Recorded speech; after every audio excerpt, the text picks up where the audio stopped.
Hello, guys. Welcome back again to a new premium episode from your podcast here. Today we have our new guest, Zack Bourque. Zack, how are you doing? Doing well. Happy to be here. And today we have George Dunn with us and me, Moin Matara. Zack, how's it going, man? It's going good. Yeah. So me and Zack and Artur met at the gym. We saw him was working out. He's a very jacked guy. Then we had a conversation for like 2 days. Then we just asked him, do you want to be in the podcast? Now we're here. Zack, do you want to tell us a bit about yourself? Yeah. So I train at Dartmouth. I actually work in Hanover. I'm a real estate broker. So I'm the broker associate at Berkshire Hathaway. So it's there's a division of Berkshire Hathaway in New Hampshire. It's called Berkshire Hathaway Verani. We've been in business for about 50 years. So our more kind of northern office is here in Hanover. And so I actually was at a previous brokerage in the Lake Sunapee region for about 3.5 years. And then I switched over to Berkshire Hathaway this year. And I've just kind of been integrating myself into the Hanover Upper Valley market. So it's been nice. So Nice. How did you get into real estate? Like, how was... Yeah, so I guess to kind of bring it all the way back, I graduated high school right in the middle of COVID. So my overall goal is very entrepreneurial. Growing up with most of my family is pretty entrepreneurial. And I've always had a knack for investments, and real estate was kind of the one that I've been most interested on. It's more tangible. Yeah. It's a lot more long term, but it's, I think, the best asset class to go into. So it's something that after college I was looking to whether get my real estate license or kind of look into different firms, look into the investment side. So I kind of had to make a decision last minute, right in 2020, whether to go to school in person and kind of go that route, or whether to jump into real estate and also go school on the same time. So I ended up right before I was supposed to start my first classes in person. They shut everything down. So Where did you want to attend college? Which college was it? Endicott College down in Beverly, Mass. Oh, nice. So it's a business. I was going to go for business administration, but literally like a week before I was going to go down, they closed everything. Internships closed, classes closed. There was like an 8:30 curfew. So I decided to go online for my first year, get some undergrads out of the way, and I went and got my real estate license right at the same time. I was like, I'm not going to waste any time. Yeah. A lot of people, if they take a gap year, they just kind of do, bullshit jobs. Or they just waste some time. And I was like, well, I'm going to build a resume. I'm going to get into what I think I'm going to do long-term career-wise. And I found my way with real estate, got my license, and I got hired for a company. Luckily, I didn't really have to interview many companies. I got hired the first one, spent 3.5 years there, built my business, learned a lot. So you started working in real estate. How old were you?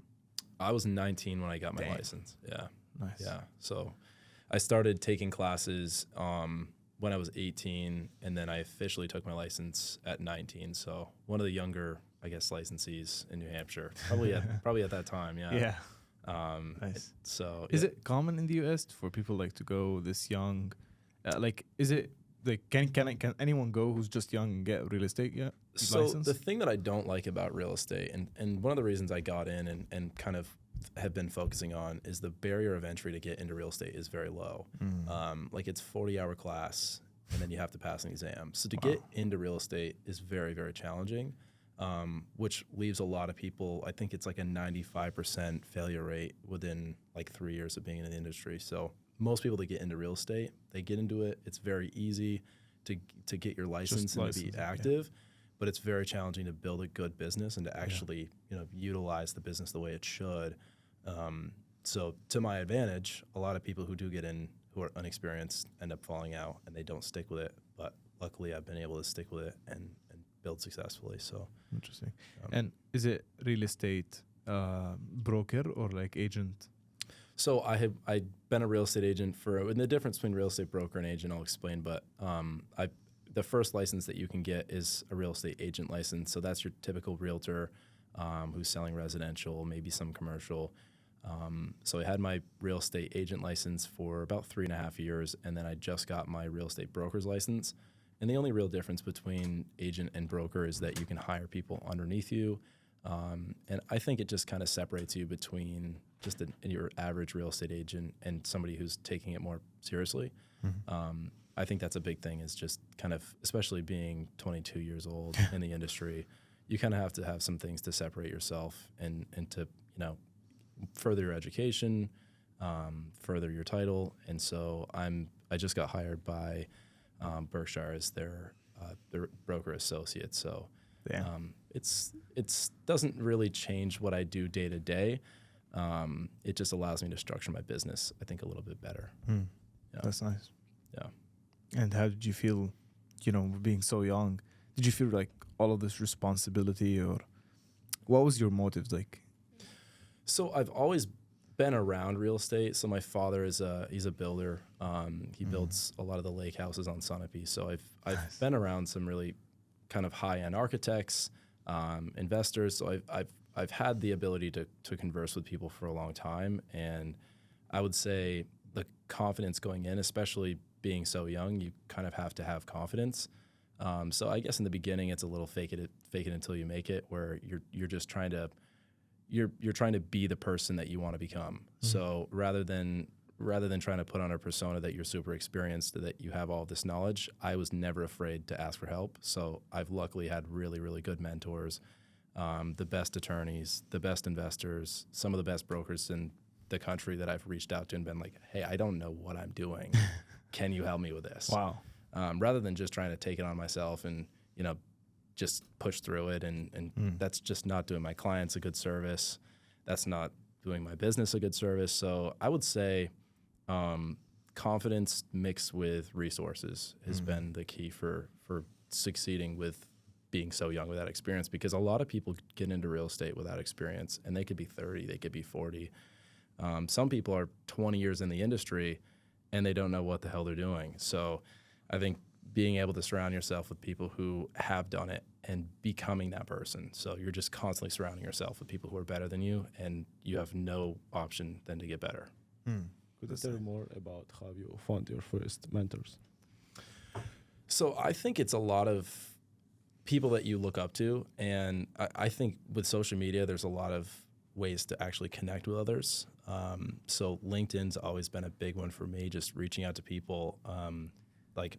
Half of your job as a real estate agent is reaching out to people, being uncomfortable and just being vulnerable by reaching out to somebody and just saying, hey, look, you have something that I don't understand. Can you just help me understand this better? Was that your uncomfortable part? I would say so. It's it's definitely uncomfortable to reach out to people that, if you're not offering any value, you're asking somebody for value. So you're trying to find the value that you can offer the other person in exchange for maybe help with advice on a certain deal, or a contact for an investor that that they're familiar with.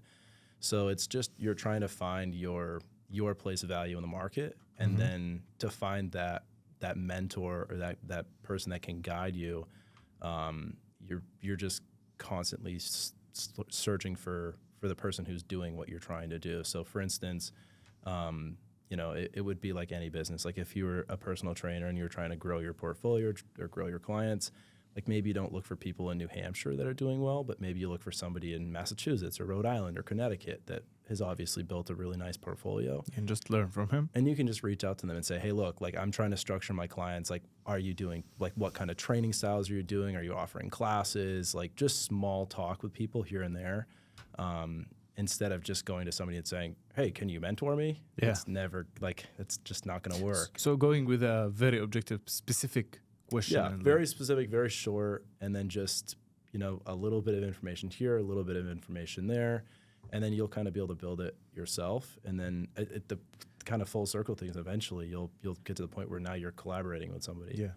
So you would say it's very good, or the success rate is much higher if you just go for someone and just ask him something that it doesn't require him much effort to give you, that he knows, from his knowledge. Yeah, I would say as far as the success rate is in the real estate industry, it's a lot of, there's a lot of shiny objects, and there's a lot of ways that you can just, spend your time doing just dumb things. So you're trying to find the tasks and the things that you could spend your time doing that are the most dollar productive. So, there's a lot of different ways to get business. There's a lot of different ways to manage business.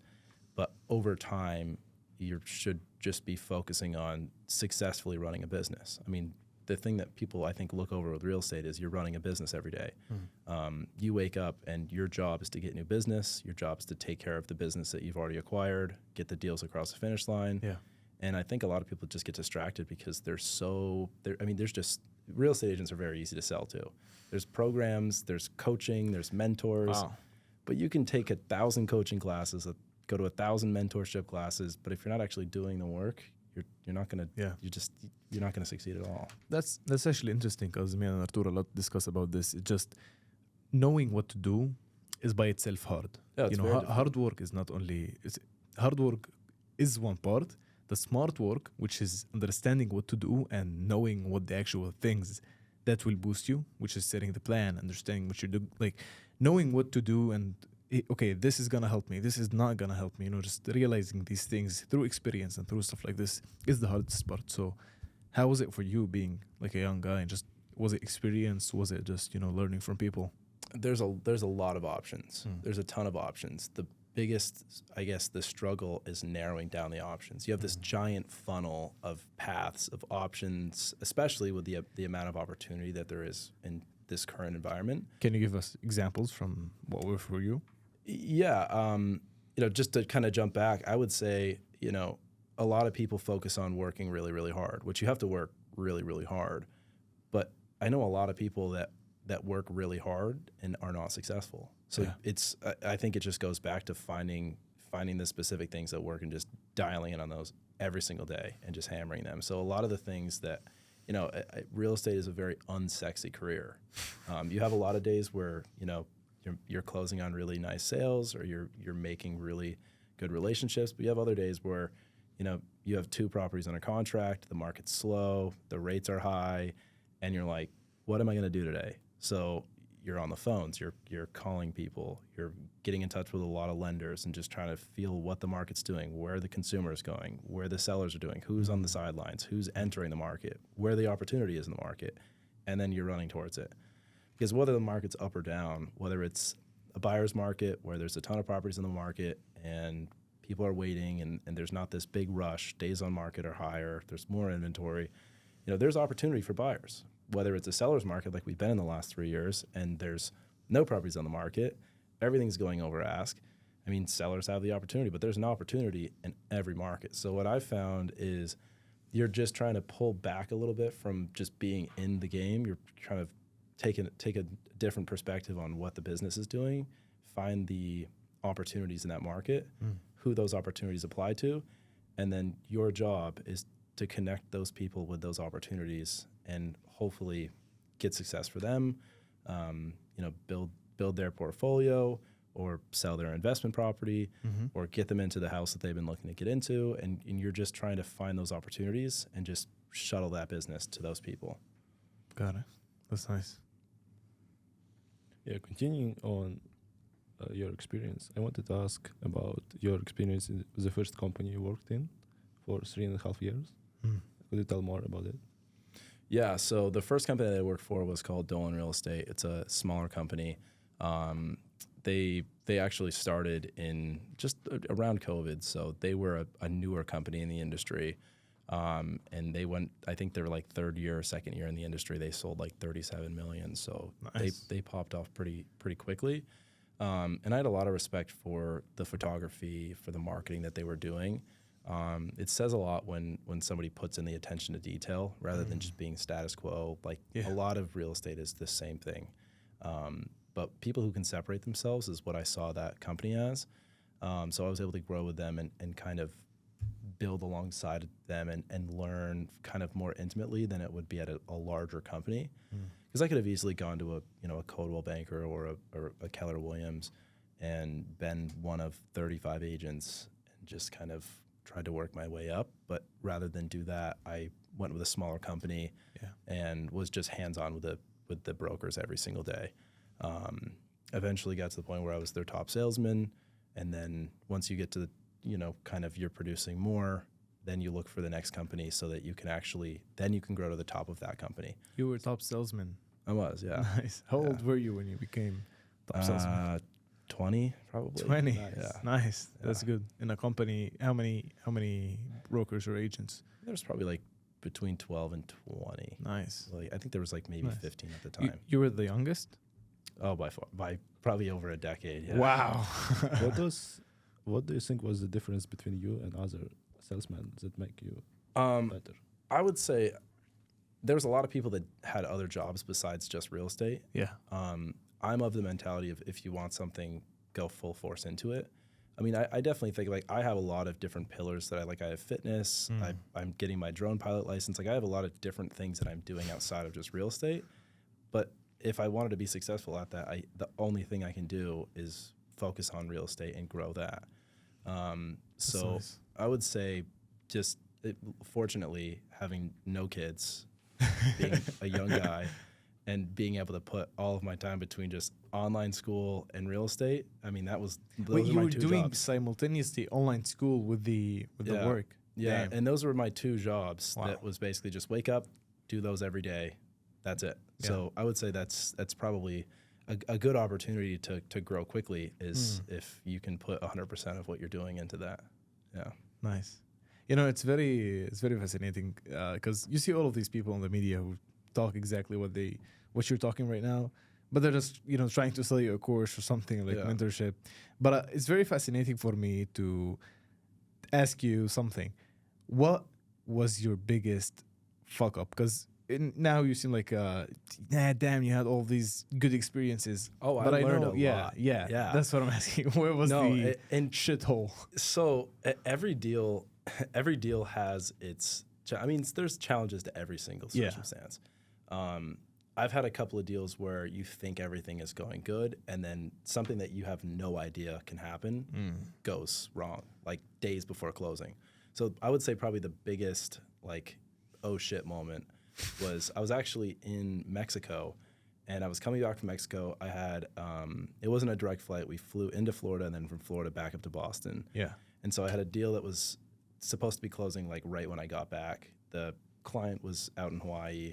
My buyers were in state, so everything seemed fine. Yeah. It was a cash sale. I was representing both people, which is somewhat challenging, but everything was fine. Well, little to my knowledge, the seller decided to turn everything in the house back on in January, February. So all of the pipes that had been shut off, like everything was supposed to just be handed to these people. Yep. Well, the seller decided to just turn everything back on. And when you do that in the middle of the winter, pipes freeze, pipes Damn. burst, shit goes wrong. Well, I get a call. I land in Florida, and I have like 10 missed calls from the seller, the plumber, the buyers. Wow. The and plumber. shit Why did went the wrong. plumber call you? Because the plumber was the one turning the pipes on, and I've been talking to him. So I have all these missed calls, and I have this tight little window, and I'm getting back on a plane. I'm going to be MIA for the next 2 hours. Yeah. And I mean, I'm coming from vacation. Like the biggest, if you want to be busy in real estate, go on vacation, and your life will blow up. And you'll have 10 new deals. It's the thing. So I'm like, okay, great. Like this whole deal is unfolding. Like, and now I'm going to be MIA for 2 hours. So I'm just trying to like calm everything down, try to make everything okay. And I'm also like 19, 20 I was 20 at the time. And so I also have no idea so I'm reaching out to my attorneys. I'm reaching out to my broker. Like, I need some help on this. Like, shit's going sideways. And so luckily, I mean, by the time I ended up in Massachusetts, it was still a shit show. But over the next week, it was like pulling your hair out every day because Wow. the guy in Hawaii didn't want to cooperate. The buyers wanted to cooperate, but they weren't going to get screwed over with all these pipes that were bursting and Wait, shit's the seller missing. didn't want to cooperate. It's his house. Like Yeah, but when you're under contract and you just want the sale to go, you don't want to pay more money. Like if stuff starts to break, you don't want to pay for it You don't give because a you're shit. like you're making you're making money and you want your money to like whatever we agreed on for price and what we agreed on for terms. That's Wow. what you agree on. But like in this certain deal, there was no inspections. The due diligence period was very short because it was a cash sale.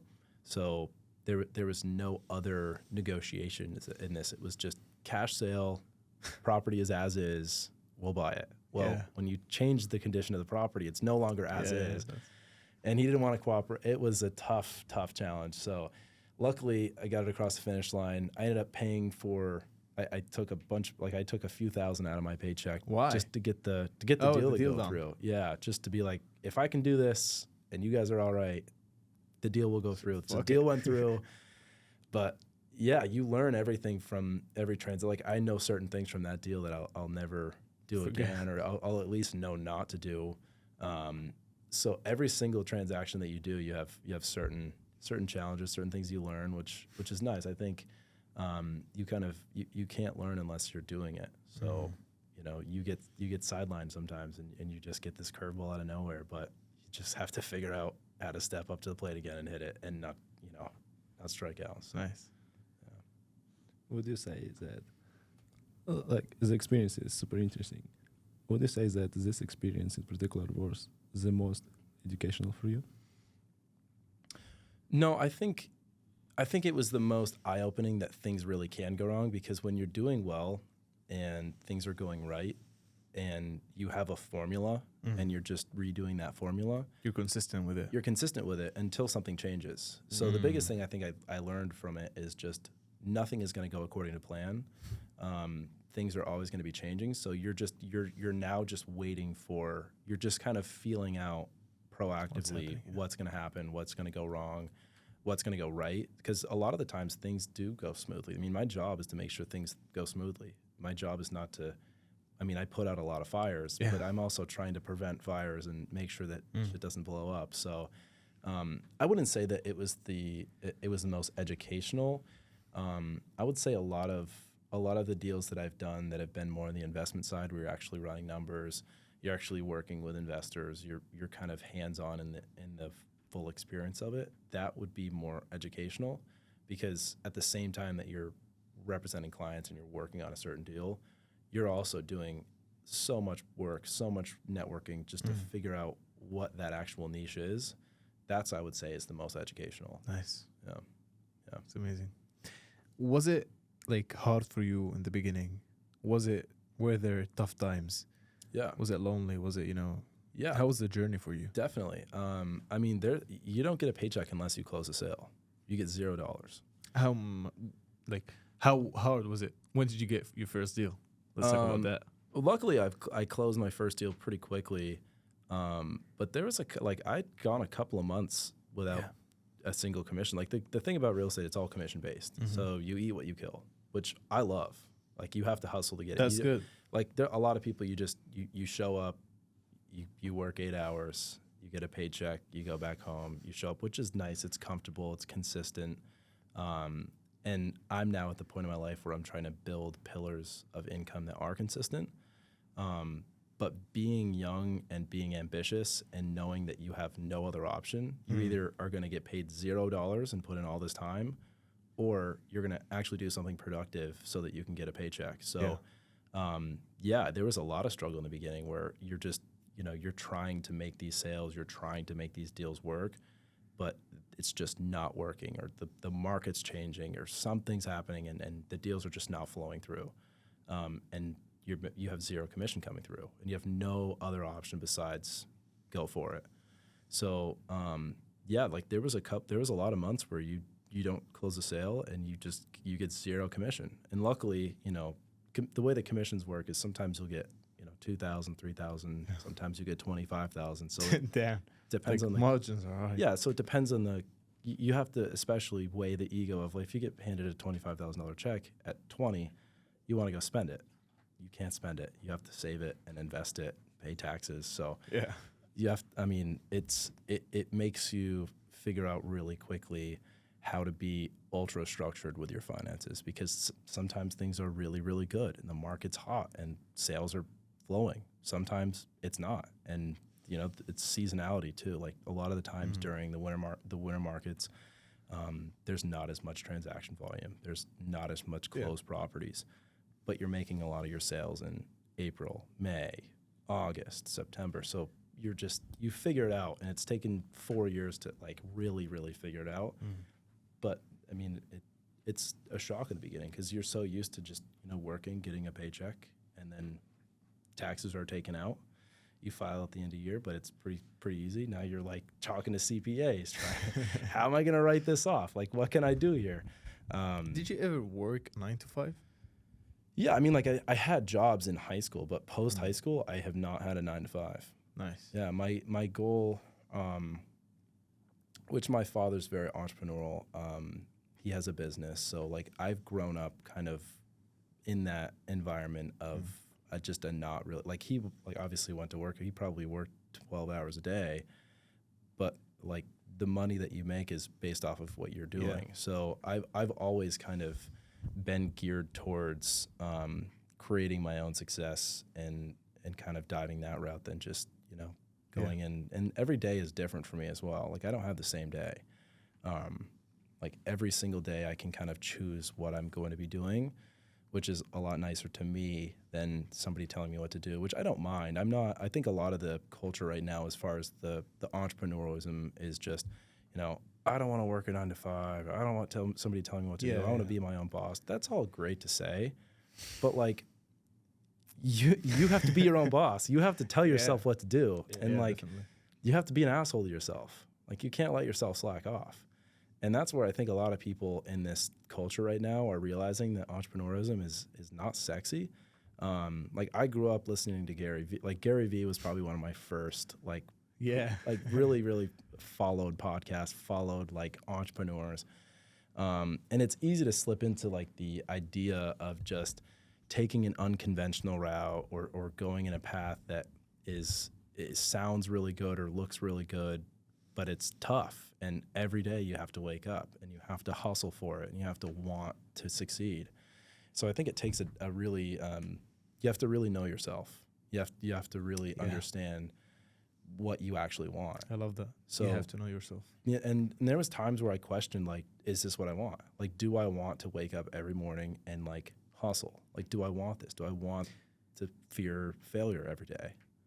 Okay, so 2 questions. Firstly, did you question yourself as if you want this, and did you question yourself as, do I want this or can I do this? Have you ever questioned your ability? I think you have to question both. You have to be very open and you have to be confrontational with yourself. And the only way is to block out all of the other outside noise that distracts from your own decision. You have to, I think, finding a good relationship with yourself is good for a lot of things, especially with understanding who you are and what you can actually be successful at. And how do you build this good relationship with yourself? I do a lot of meditational work, so I think a lot of what I've done to build a better relationship is, well, first of all, you have to be willing to have a relationship with yourself. You have to be willing to look at what you're good at and what you're not good at. Yeah. And I think a lot of people they either go polar opposites. You're either putting yourself down because you're shit at everything, or I can't get anything right. Yeah. Or you're on the opposite where you're egotistical and you're you're amazing. Everything you're doing is great. You have to be able to look at both sides. Like I'm really, really good at X. I'm really, really bad at Y, but I'm really good at this. Like I have a good balance. So I would say the relationship with myself that I've built has been a lot of introspective time outside. Like it just not distracting yourself all the time and allowing yourself to just think freely, and you're observing how you're thinking kind of third personally. So I try to treat myself as if I'm making a decision for myself in the future. So the kind of relationship that I have with my current self is, okay, what I'm doing today is going to benefit me in 5 years, 10 years. So I should be trying to mentor myself in this current position so that I can prepare myself to be the most successful, be in the best life circumstances possible. Yeah. So I would say, like, just root for yourself. Like, just have that, like, you want to succeed. You're the only person that can change what you're doing or show up to work, go to class, go to the gym. So you have to, like, you want to help that person. You should want success for yourself. I agree. I really liked what you said about having a relationship with yourself, because I think everyone has a relationship with themselves. Like, every person has a relationship with themselves. It's just about how good or bad the relationship. If you can look at yourself in the mirror and go like, okay, I want this guy to succeed. Like, I really love this David Goggins guy, and I really think he had a so bad relationship with himself, but he managed to get to know himself more and more every day. And the more you get to know yourself, the more you get to understand your weaknesses and the strengths and what keeps you out of achieving your goals, as well as what motivates you and what allows you to go more and more further. I think this is the factor for many of us to succeed and to push for the hard work. And my question for you is that you said that you experience failure every day. Why and what did that feel like? So to jump back to the Goggins thing first, Yeah. I think one of the biggest takeaways for Goggins for me, and the way that I think that relationship you can see, is he calls himself Goggins. Like he takes it third person. Like if you ever hear the way he talks to himself, he talks like he's talking to another person. Yeah. Like he's removing himself from David Goggins, and he has two people. Yeah, He has literally David said it. Goggins, who is like, you have two sides on you have the good person you have the positive energy on one side, the negative energy on the other. Yeah. And I think for him to pull out and call Goggins is, I think it's amazing, because I don't follow Goggins as much as I used to, mainly because as soon as something becomes ultra popular on Reels, I guess that's right. I just kind of remove from it, but I try to take away as much as I can without over diving into it. But one of the bigger things that I think, looking back on kind of what his relationship with himself is, he's really good at kind of taking himself out of just his day-to-day life, and kind of having that David Goggins relationship. Whoever you are, you should have that separate person. But as far as the failure route is concerned, like you have failures with everything. You have failures with relationships. You can have failures with family. You can have, you could fail classes or tests or whatever. Luckily, not classes, but you could fail anything. I mean, there's two options. There's failure, success for anything. So How was your reaction? Okay, firstly, you said you felt failure almost every day. Is that how you felt? I wouldn't say I felt failure every day. What did you feel? I would say I felt the weight of the decisions that I was choosing, because The responsibility. I chose to go an unconventional route. Like up until like 2 weeks before going to college, I was going to go in person to college for 4 years, and then I was going to figure it out after that, and hopefully I'd have it figured out. Yeah. But I chose to go, okay, I'm going to go into an unconventional path where I'm not going in person to college. I'm jumping into real estate at 19. I could easily fail. So I guess you have something to prove to yourself every day. And I would say I definitely didn't feel failure, because I believed in what I was doing, and I had confidence that I would succeed eventually. But every day that you're not succeeding and your friends are off partying at college and you're grinding in the office for 9 hours and you didn't get a sale or you didn't get a lead that day, you're like, fuck. Like, it's a feeling where you know that what you're doing is worth your time, and that in the overall picture, that long term you're going to be, that what you're doing right now is going to lead towards the success in the future. But it's hard to actually think that way when you're in it and you're struggling every day and you're trying as hard as you can, but things may not be going your way. So I never really looked down on myself. Luckily, I think very easily I could have, but I found success in other areas. So I think one of the ways that I've stayed out of having a failure mindset is that you can win at some things. You will not be doing well at certain times, and others you will be winning. You have seasons to everything. So like for me, I'm a big fitness guy. So if every single day I got in the gym and I worked out and I had a good workout, that's a win for the day. Yeah. So for me, it was just winning certain parts of my day every single day. And overall, it's a win for the day. So if I had a win for the day in the gym, or if I had a win for the day in something that I did outside of work, whether it was achieving certain tasks that I had set for myself, if you can actually make those wins and adhere to the promises that you've made to yourself, you're actually going to be in not a failure state, because overall you're doing well. So it mitigates you from hyper focusing on that one thing that went wrong. Because if you hyper focus on the one thing that went wrong, your life's gonna suck. Yeah, definitely. Yeah. I really love this mindset. It's just like, try to win as much as possible in the day. Just go after it. Go after it. Failure's great. Anything. Failure's great. Yeah. Like if I'm not failing at things, I know that shit's gonna unfold horribly in the future. So I would say just being level-headed where I think a really good, like Chris Bumstead just won the Olympia.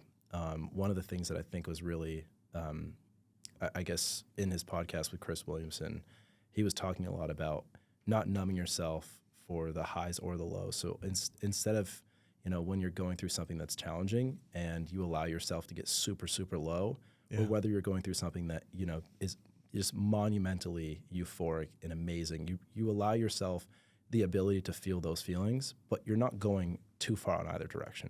So if something amazing happens, you have all this great success. Like if I make a lot of really good sales, or if I have like a really good stretch of workouts, like I'm not going to allow myself to get hyper fixated on my life's winning and everything is winning. Yeah. Same with the other side. I'm not going to be like everything is. So you're just trying to stay very level-headed. If the boat stays very, on the horizon, it doesn't matter how high or low the waves are. You're just staying very consistent. Nice. I love that. Yeah, I also really like the idea of being in the middle, not jumping over or below yourself.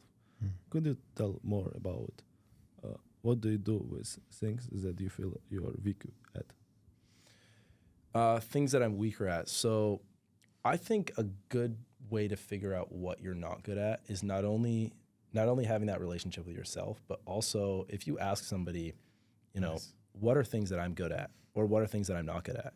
I think you should always be a student of yourself. And the only way to really study yourself is by other people as well. And you shouldn't be looking for external, you shouldn't be looking for validation from other people all the time, or you shouldn't be looking for, how are people looking at me? Because you can easily get caught up in that, especially as a younger guy with testosterone and an ego. Like you're always looking for am I doing this right? Yeah. So I would say a good way to kind of look at your weaknesses is, one, you already know your weaknesses. And I think all of us are willing to, at a certain point, you're willing to admit it whether you want to or not. If you look yourself in the mirror, you know what your weaknesses are. Yeah. And a lot of the times, the hardest thing to do is confront that. It's the hardest thing to confront your own weakness. Like if somebody else is struggling through something or somebody else has an issue, it's so easy to point the finger. It's actually really easy to point the finger at yourself, but to actually do it is hard. Like to do the little things that that will require, it's procrastination is one of the things that I struggle with. Is I know that I have to do something, but I'm like, I'm just gonna put that out. I'm not gonna do it. I'm gonna take care of that tomorrow. The hardest thing is to just get yourself to do the shit you have to do. Yeah. So when you're talking with other people, I think, if you have somebody that you can be vulnerable with and you could say, looking at myself, this is what I think I'm good at. This is what I think I'm not good at. What do you think? If you're looking at me from an outside perspective, what would you do here? And people that you respect and you want your decision of, or you want that guidance of, I think that's a good way to kind of understand the kind of weaknesses there. So. Cool. What was your biggest win? Talking about wins and failures. Biggest win in what way? Biggest deal, let's say. How did you feel like it? So the biggest deal, I guess the most rewarding deal for me was probably a property so there was a property that I closed on that I'm a big golf guy myself, so I love golf. I got to sell a property that there was a custom golf course at the house. So a guy came through. Do you guys know Montcalm Golf Course at all? That's where Dartmouth plays, Montcalm. Yeah. So the guy that designed Montcalm designed a private golf course for this guy. It was one green with 9 tee boxes all around his house. Wow. Yeah, gorgeous house, panoramic views, custom built house. It was really cool. So that was probably the coolest sale that I've done, just because I got to understand the golf architect, work with the guy that actually built the house, and sell the property for way more than it probably should have. That was, I would say, the most satisfying. But back to kind of just, I would say the most gratifying thing is being able to look at where I was 4 years ago and where I am currently. Oh. I think that's a win every day. Is you wake up and you're understanding that the goal is not necessarily to hit this one big sale. The goal is to build a lifestyle that you want to wake up to every day and crush it. And so, right now I feel really, really good compared to where I was a couple of years ago, where I feel really good I'm currently living the life that I was looking forward to living in the last couple of years. And the same way that I'm looking forward to the next 5 years is, I'm trying to do everything I can so that when I wake up and I'm 29, 30, like I'm loving what I'm doing and I'm winning then. So the goal isn't to have a huge win. I mean, I'd like to go make huge sales, and those are really good days. But the best days are consistently, 8 out of 10 days you wake up and things are pretty good. Yeah. That's a win. That's the biggest win for me. Nice. Yeah. You're spitting gold, man. I really love this mindset of just accumulating small wins. It's like you have this kind of Kaizen mindset. It's like 1% better every day. Yeah. It's just it's taken a long time, because I think it's very easy because I read a lot. I also watch a lot of podcasts. You love reading? I love reading. Nice. Yeah, I try to read every day. I try to read every morning. I'm not a morning person, but the one thing I can do in the morning is read. It's nice. So I've tried not to go down little rabbit holes of certain gurus' mindsets, like the 1% better mindset. Like you can get locked into one thing. So I would say the mindset that I've been able to build and the relationship that I've kind of built with what I actually believe in, not just what other people believe in, because it's very easy to look at people who are successful or people who have made it. I mean, they have the Lambo, they have the house, they have the girl. Like, no matter what you're looking at, like there's shit behind the table that they're not saying. But like, I think that it's very easy to get caught up in everybody else's opinion and not listen to yourself. So I would say a lot of the studying that I've been doing, that's not like, because I like to learn a lot. I think, a purpose for me on this planet is to discover all of the tools and all of the opportunities that I have available to me. Like, I think that we have a lot of options, especially as younger guys today. There's a lot of negativity in the world right now. There's a lot of pessimism. Everybody thinks that something's going to go wrong, and a lot of things are going wrong, obviously. Like there's some things that are pretty horrible, especially being from, Ukraine. I mean, from where you guys are from, you guys understand that very deeply. But in the same vein, our jobs as men is to hunt out every single last drop of opportunity that we have, and I think make sure that we fulfill that within our lifetime. Not that you should bury yourself with work, or not that you should just do nothing besides, hunt for success. But like, I just think that I want to make sure that when I leave the planet, that I've done everything I can and I've turned every stone over that I had available. I have 3 things to add. Do you want to say something before I go all in? Because I'm going to smash you with some questions, because I really liked what you're saying, man. You're spitting gold. I also really like what you're saying. And talking about books, what is your favorite book you would recommend to read? So I think it depends on the type of learner that you are. So I can't get myself to read nonfiction right now for some reason. Fiction, I've only been able to read nonfiction. Yeah, I can't read fiction too. I just actually finished a book this morning. It's called Passages. So of course I've read, Think and Grow Rich, How to Win Friends and Influence People, any book by Chris Voss, any book by Timothy Lewis. I mean, The 4-Hour Work Week obviously is a great book. Being a real estate agent, I really like Ryan Serhant. He's a really positive leader. He's very good at running businesses and sales. I really like those style books. But I've been experimenting with books that I'd never really seen before. So, what's your favorite book so far? I guess it's hard to say, because every book that I read has a little like different things in it. I guess to talk about the book that I just finished this morning, Passages. It's basically about, I guess, the seasonality of every part of your life. So it's like kind of decades. It's like taking every decade and the struggles that you're going to face during every decade. So like people in their mid-20s usually hit quarter life crisis. People in their 50s usually hit midlife crisis. And it's just really breaking that apart. Because as humans, like I would say I like more psychology style books. Because they're easy to apply to whatever you're doing in life. And I like to read books multiple times. Yeah. Because I would say psychology books are pretty easy to kind of, you're reading and looking for those little things from every book. Like, you're not looking to understand the whole book and write an analysis on it. You're looking to get those little bits that you can apply for your life. So this book, Passages, was really good because I'm very forward thinking, and it kind of laid out and it interviewed like dozens of people in each decade on what things that they were going through that were succeeding, what things that they were facing that were really challenging. And it was really good to kind of look at, because like my father, I mean, he's 7-figure earner, very successful, Lambo, like really successful guy, but he struggles with it. Like he wants to sell his company and move on tomorrow. Like as a guy who went bankrupt in 2008, who now makes 7 figures, who wants to get out of the company, like for me to wrap my head around that is like, okay, like I got to learn that, because eventually I'm going to be 50. I'm hopefully going to be of the same success magnitude, maybe more.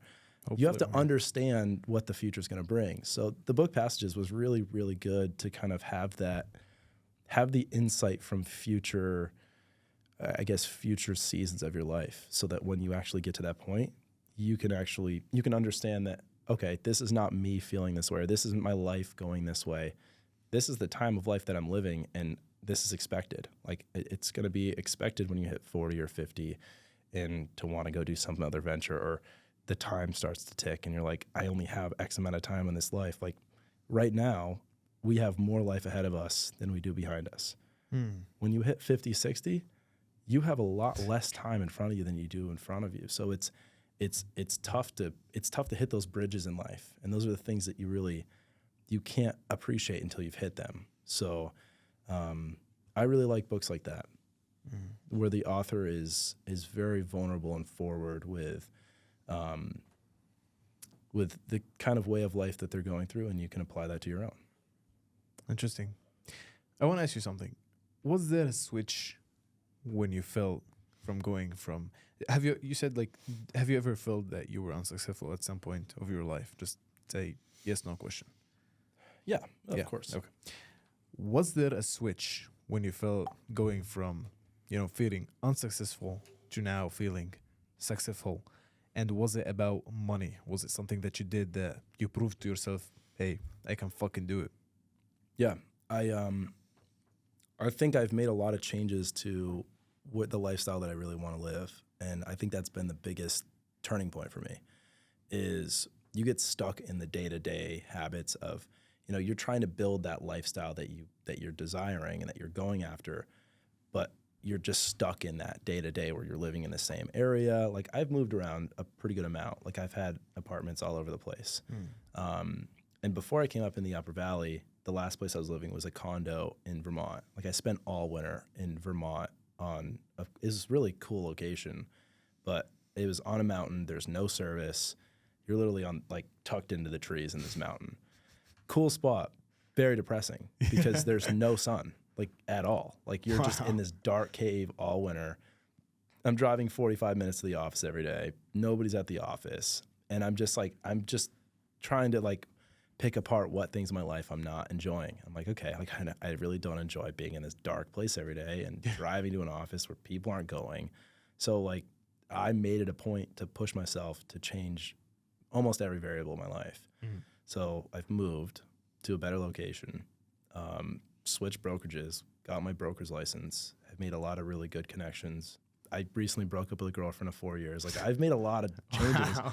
So you kind of have to be willing to, it's very easy to be stuck in a place that you don't like, but not be willing to change it because the fear of the unknown. Yeah. You can wake up and not like certain things every day. And you're used to it. But you have no idea what else to do because that's your familiarity. That's your life. That's what you're doing. Yeah. So if you can kind of figure out what option to take and just do it, you have no idea where it's going to go. Breaking up with a girlfriend, you have no, you could be devastated. That definitely could be the love of your life. You don't know. Fuck, leaving your, switching brokerages, this could blow up my career. You really don't know. But you have to be willing to just take the calculated risk and say, well, more of this is a win. I'm just going to do it. And no matter what happens, it's going to be fine. And every time I've made that decision, it's pretty much been a net positive. Was there sometimes that you did this decision and it turned out shit? I fucked up. Yeah, but I think you learn from that more than anything. I think it's better to be active than to be inactive. It's easy to hesitate. It's very easy to not do. I don't think you're going to regret something that you did. I think you're going to regret something you didn't do. So I would rather do something and then be like, oh, you fucked up, than not do anything and then just not be anywhere. Like if you don't make those hard decisions and give yourself the opportunity to either win or lose, you're gonna be in the same spot. So you're actually losing more than if you just fail off the bat. Like it's gonna suck. You have to jump in the cold water, but you're eventually gonna swim. Whether it was enjoyable or whether it was the hardest thing you've gone through, it's gonna eventually be okay. You know, we've been cold plunging in the river. We're waiting for like, you know, minus degrees, 0 degrees. We're just going and like jumping in the river. And it actually reminds me of what you said, because when I want to jump, I always tell Arturo, I was like, okay, I'm just going to run. I'm going to move my body. Yeah. Whatever happens, happens. I'm not going to think about the water. I'm not going to think about anything. I'm just going to think about going and running. And when I hit the water, I will maybe think about, shit, this is cold. Like this is cold. it's a big wake up. Yeah. Yeah. So this is really actually makes total sense. And I want to get back to what you said and ask you again. When did it feel like now you're getting happier? Now you feel like, oh shit. It's momentum. Yeah. It's not a day. It's not a, so my family suffers with depression pretty heavily. Like my whole family all has had like clinical depression, which I've had. Like this past winter was probably the more depressed that I had been. And it wasn't because of an external, like nothing happened. Yeah. But it was just like, oh shit, like depression's real. Like mental health is really, really real.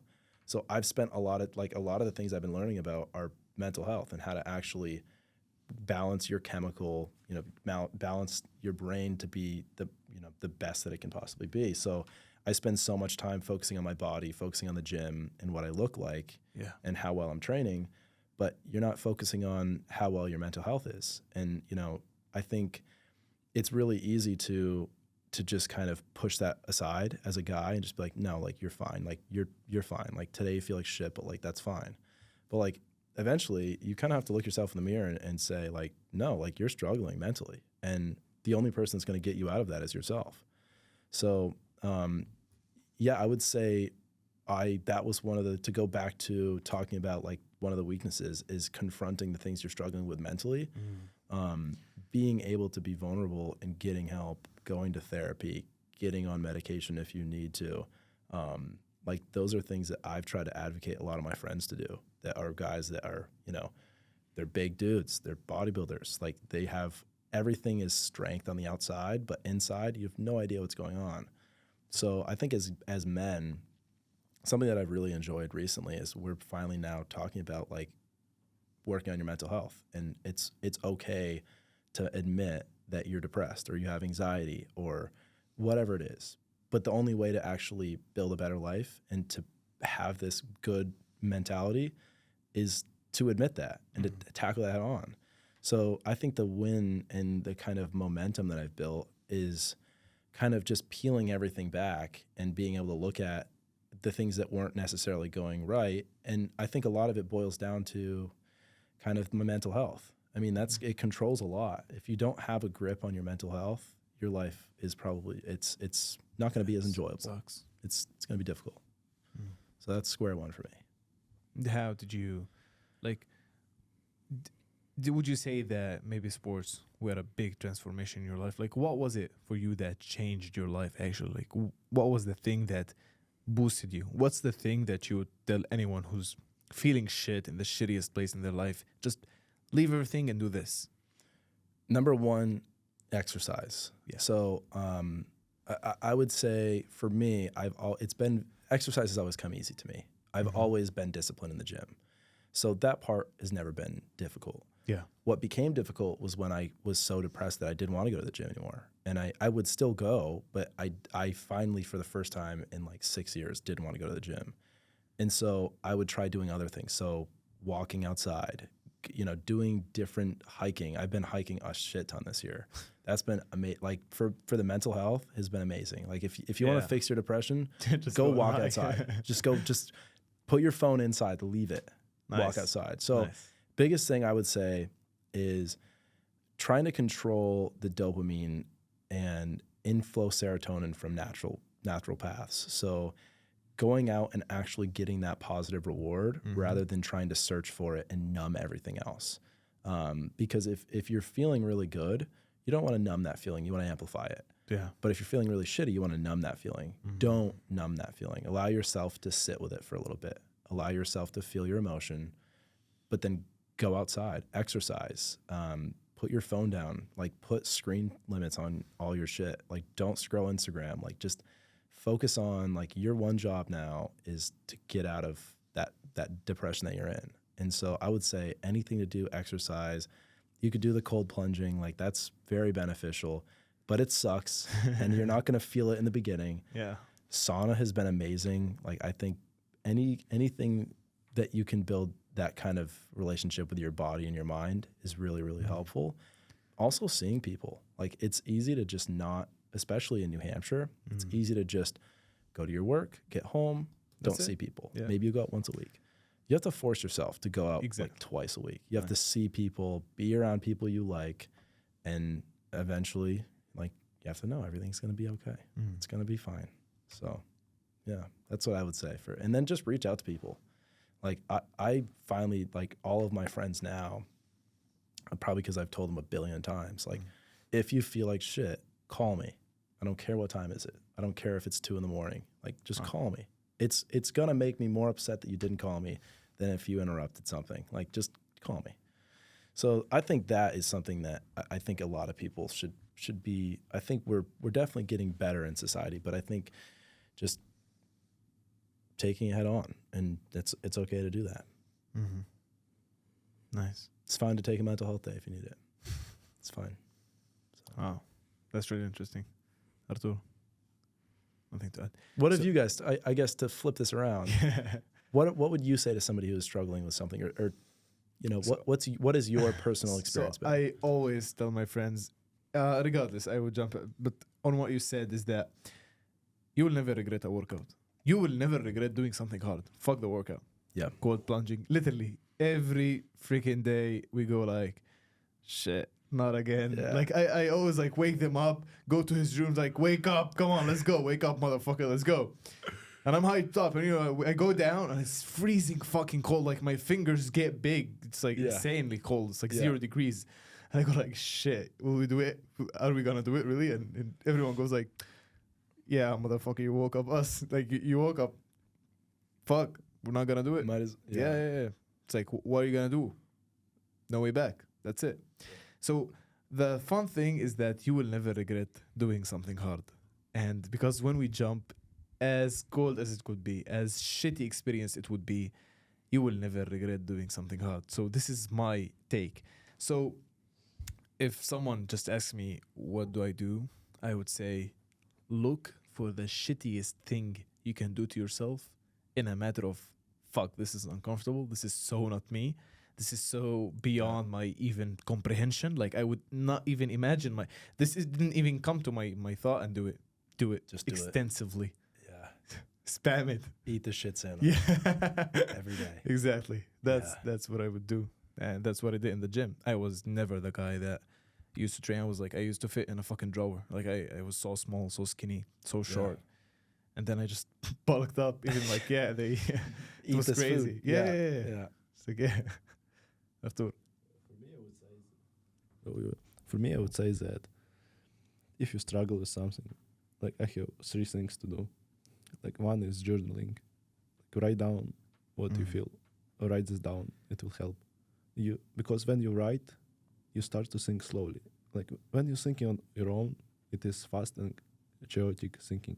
But when you write it down, it is structured and slow thinking and processing of your feelings. I think it's a very good approach. Then meditation is definitely helpful. And hiking. Hiking is super cool. Journaling and hiking as well. You love that. Writing outside is amazing. Yeah. For me, I want to ask you this personally, actually. You said there's a lot of distractions, and I really agree with you. There's something called the attention diet, is to know what to get into your mind and to protect, to stand guard on what you listen to. And this is a topic me and my friend like always talk about. It's just set guard for yourself. Be aware of what you're listening to, because everything is distraction. My question is for you: how do you limit distractions? Whether it's from opportunities, FOMO, anything kind of distraction, whether it's, distracting you from your work in a sense of fun and I want to have parties and, girls, all this stuff, or whether it's a distraction of, oh, wait, maybe this deal is better. Wait, maybe this is an opportunity, just getting all over the place. I suffer from that. What do?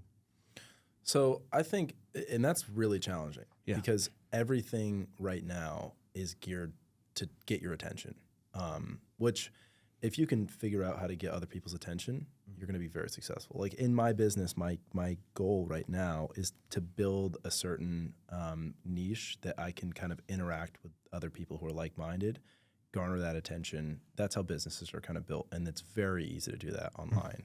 And that's why it's so distracting, is you're getting pulled in all these different directions. So I would say for me, and I'm definitely a lot better now than I used to be. Like there's definitely times where like your screen time's high. I think you should be able to explain to somebody where your screen time is and what you're watching and not feel like shit. Yeah. Because if you had if you had to get done with your day every day and show somebody your screen time and explain to somebody every video you watch, because you guys were probably both on Instagram today at some point. Yeah. I bet you couldn't name me 10 videos that you watched. Likely. Like that's all in money and out. Like it's really great in the short term. I would say anything that is short-term pleasurable is going to have long-term negatives. Anything on the other end that is short-term shit is probably going to have long-term benefit. So like I would say the biggest thing for me and kind of how I've done it is, one, like I've done the screen time thing. That sometimes work. You'll usually override it. But like if I had to explain to somebody every single day what I was consuming, and I had like even not just like in a way that's that you're like, yeah, like I was watching TikTok video, but like if you had to explain a presentation on what you did or what you were doing with your time, and you had to time audit, like you learned pretty fast. Yeah. Like that time fucking sucked. Like some people, you have to like, I also think a lot about like the current health that I'm in and the current opportunities that I have, and like the amount of time that you could spend just throwing it away. Like, and not being dialed and allowing yourself to just mindlessly scroll on Instagram once in a while, perfectly fine. But I would say I now schedule that out. So like if I want to be mindless, I will literally put in my calendar like I'll just leave a free block, and I'll just know that free block, whatever I want to go on Instagram and scroll out and just look through the feeds, perfectly fine. That's totally fine. But if I'm doing it in all this other time that's actually scheduled for other things, which is what most of us do, that's where you get down the slippery slope. And that's where it's so hard to come back, because once you get that dopamine boost from the phone, you want to go back for more. You're constantly trying to get that kind of same feeling every single time. So once you remove yourself away from it, it's the same thing with dieting. Like I don't consume like any sugar really. Like this Gatorade is probably the most sugar I've had in the last like while. But I don't crave sugar, like at all. I don't ever want it. Like you can put a bunch of donuts in front of me, all the candy, pizza, like I won't need it. I don't want it or need it, because I've stopped eating it to the point where my body just goes, that's not going to boost you because you're not allowing it to. So like it's really, really hard in the beginning. It sucks because your brain wants you to go back on this little rectangle and scroll because it's rewarding you every time you do it. Yeah. It's literally like if you look at a brain scan of watching like just mindless videos, it's one of the most exciting times your brain can have. It's just like firing from every direction. Like humans can't comprehend this. Like we're not meant for this. But you can't just be the guy who just like crawls off in a cave and just shuts off Instagram. Like we still all have to have Instagram. You just have to be mindful, very ultra mindful of what you're doing. Do you know, I actually have been, much recently I opened TikTok. Not much recently, actually like about a year ago. But Instagram, I've been like living, I had to cut myself off. I was like, at that time I was like, fuck, I'm deleting Instagram. And I deleted it for like 4 or 5 years. Just, no one knew shit about me, and everyone just like instantly found out about my TikTok recently. Yeah. It's just insane. And I really understand the benefits of not having Instagram, and some benefits of having, being able to be connected. And this is what I always say. If your Instagram is for you just not being connected with people, delete it. It's like just wasting your fucking time. Because we're at the time that it's not posts anymore. This is videos. You're getting you're just so reels. much information. You're not seeing your friends anymore. It's insanely. It's insane. Like you're not supposed to have this much information on your like. One thing that I've been kind of like, so I do this with email. I have like 10 emails. Maybe not, maybe like 5. Yeah. But like the algorithm will reward you for what you've watched. So I have 3 Instagram accounts. I have a personal Instagram account, which I don't really use other than mindlessly scrolling. Yeah. I have a fitness Instagram and I have a real estate Instagram. Nice. I have not allowed myself to go on my real estate Instagram. I do not scroll. I'm not allowed to. I don't allow myself to. Yeah. Because I only want that feed to be what I want it to be. Real estate, maybe some cars in there, maybe some success podcast. Like I only want that. You go over to the fitness side, like I have watched other types of media on it. So like you have a big mosh pit of all this different algorithm, but the algorithm is building for you. So if you can create, like if you just randomly created a separate Instagram and you're like, all right, this is my dog Instagram. I'm only going to look at dog stuff. I can promise you, if you never veer off that and you only engage with dog posts, it will be just dogs all the time. So like we're also like, you have to think what the algorithm is doing for you because it's trying to do it for you. So like if you don't mindlessly, like you can have that one page where you just scroll and you're just like, oh my God, like football, cars, girls, like you can have that page that's wild. Yeah. Same with the email. Like one of my emails is like 45, 50,000 emails on it. Damn. Because everybody has it. Like you go into like a page or you go into like a clothing store and you give them your email or you go somewhere, you're always giving your email out. They're selling it. So you get all these emails. Then I have all these other emails that I've never given out. Like it is, that email is specifically for investments. Yeah. I only have investors on it. So you don't get distracted. I don't have any emails on that inbox. Wow. Like none. And so like I just think you have to separate things. You know, you're very self-aware. That's have what to. I have like. I have been like literally taking notes about you. All I'm writing is self-aware.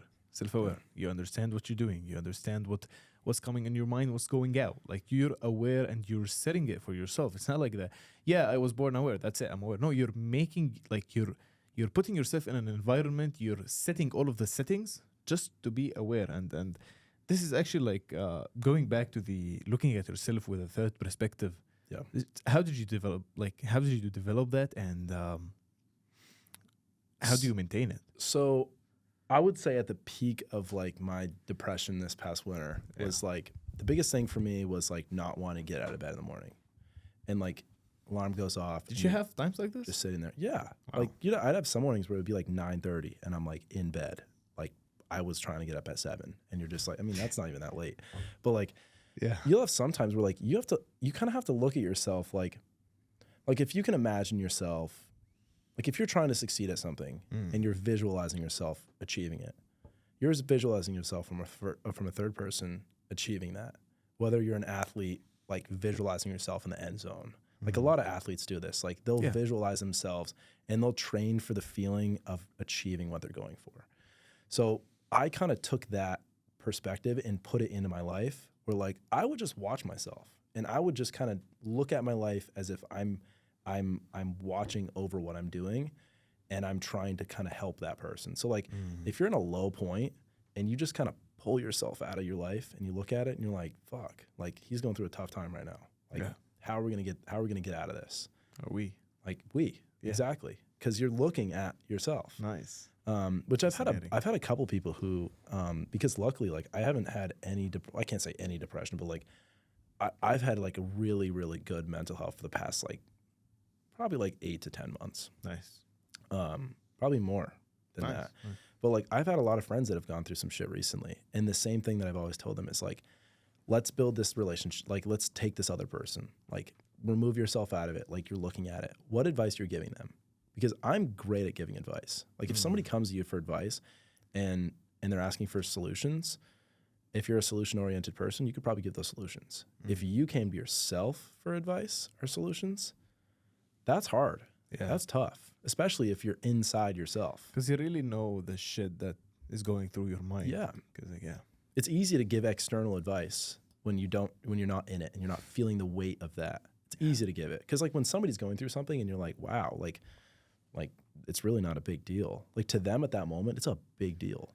But you can't explain to them that that's a, you know, it's something mundane. It's going to be like, it's just, you shouldn't even be focusing on it. So like if you have that ability to kind of look to yourself for advice the same way you would give it to your best friend, like if you imagine yourself as the person you care about most and your best friend, and you can deliver advice and deliver solutions the same way you would to a different person, that's that kind of third person relationship that I think is so beneficial for people. Whether you're succeeding and you're doing everything really, really well, or you're not. Like you just, every time you're like, good job. Like you won that. You did well today. Wow.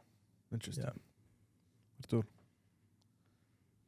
I just want to say that I also really like the self-awareness mindset.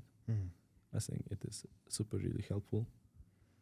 And what would you say about self-awareness regarding business? Like, how do you evaluate your last decisions?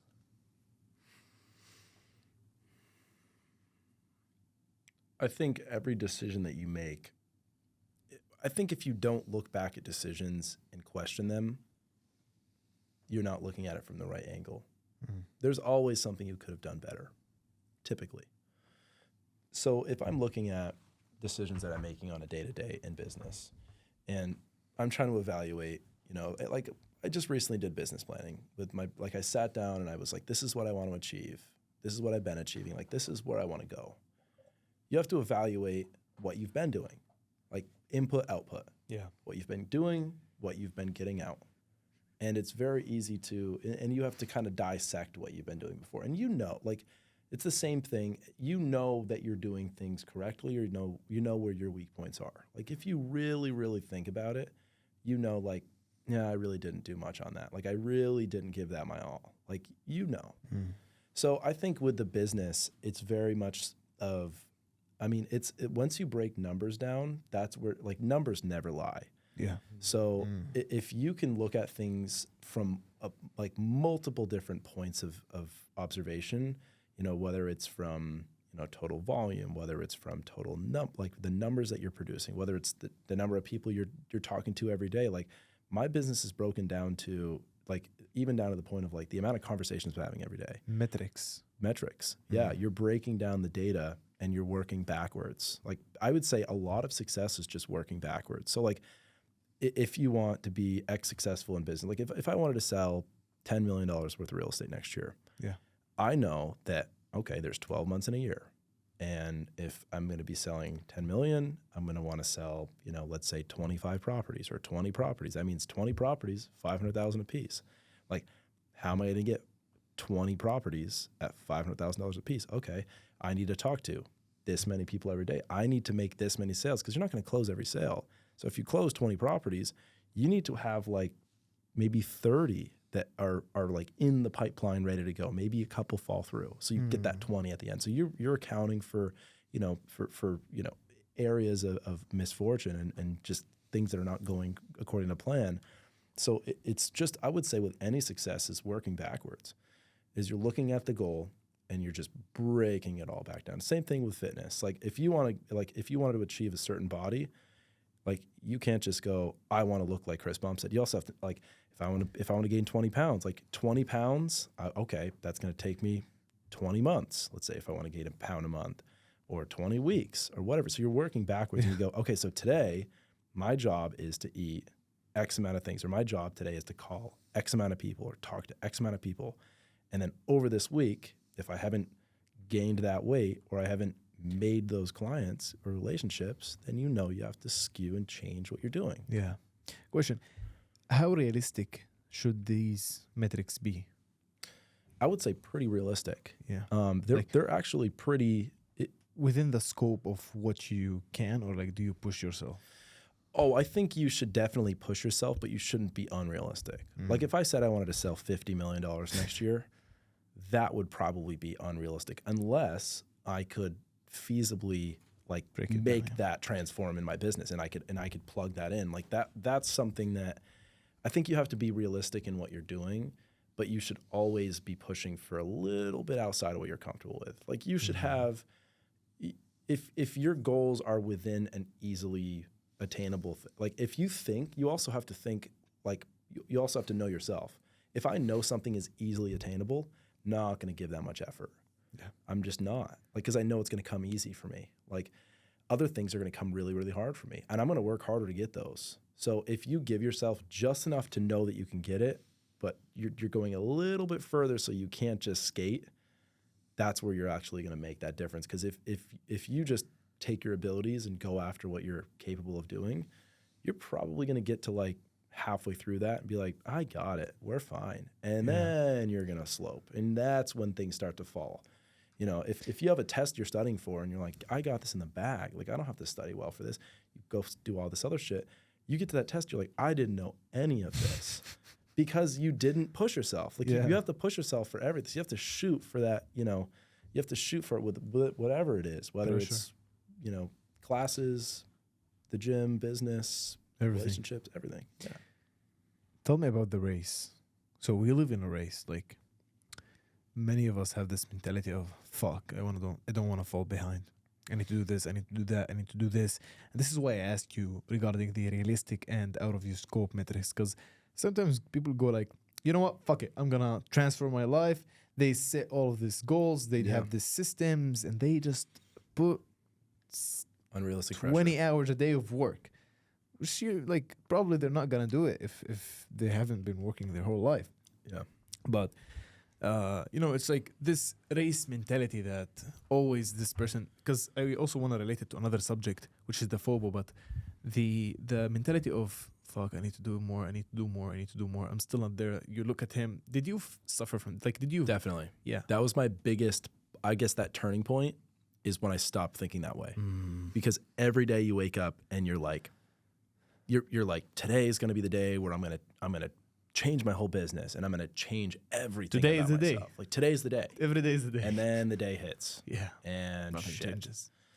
I would say once you get to the point where you're not focusing on, like, you have little mini races you're trying to win. Like if I go, like, that's something like I would say with running and hiking that you can't get with any other sort of exercise, is you can see what you're going towards. And you'd be like, okay, there's a telephone pole 100 yards in front of me.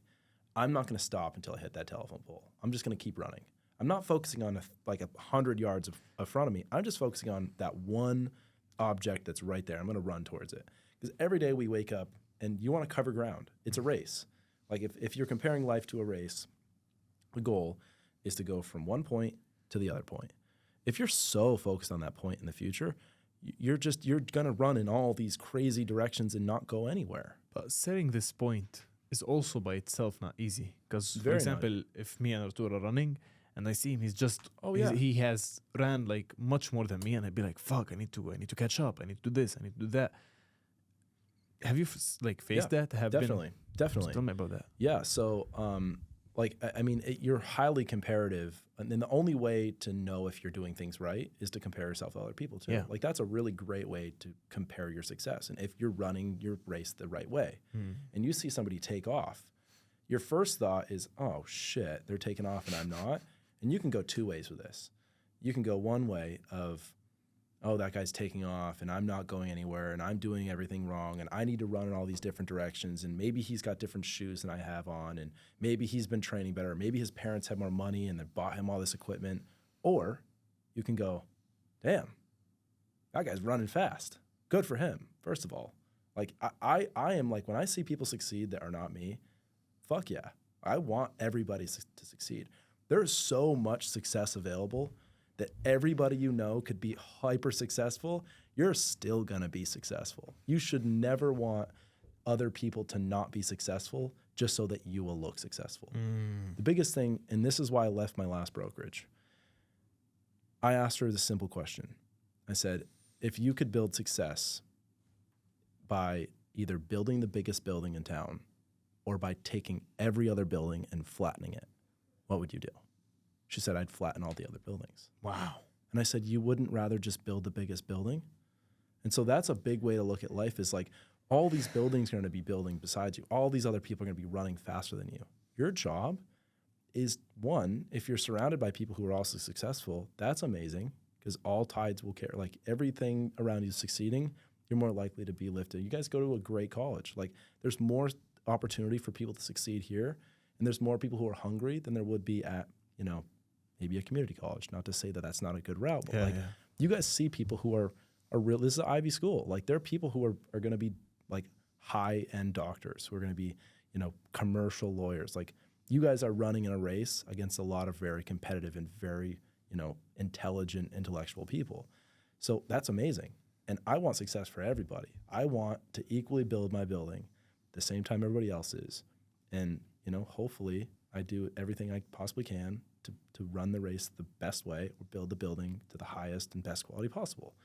So to go back to the point of looking at other people when they're racing and they're going by you, I think it's very motivational. Mm. Like you, instead of going, oh my God, I have to change everything, just lock in. Like you're looking at the way he's running and you're not following this person running, but you can visually see that somebody is able to go fast in this direction.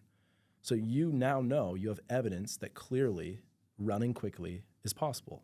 Mm. So figure out how to run quickly and do it. Just start running. Don't do all this back end. I'm going to, I'll run when I, get my degree, or I'll start running when I get that job, or when I, finally lose 25 pounds, or when I get those pair of shoes. The when mindset. Start running. Yeah. Whether you're barefoot and naked, you can still run. There are people, there are a lot of people who don't have opportunity. There are people who are going to get sick today and get diagnosed in cancer and will never get better. They will be given a terminal illness and will eventually pass away. Yeah. And that is devastating.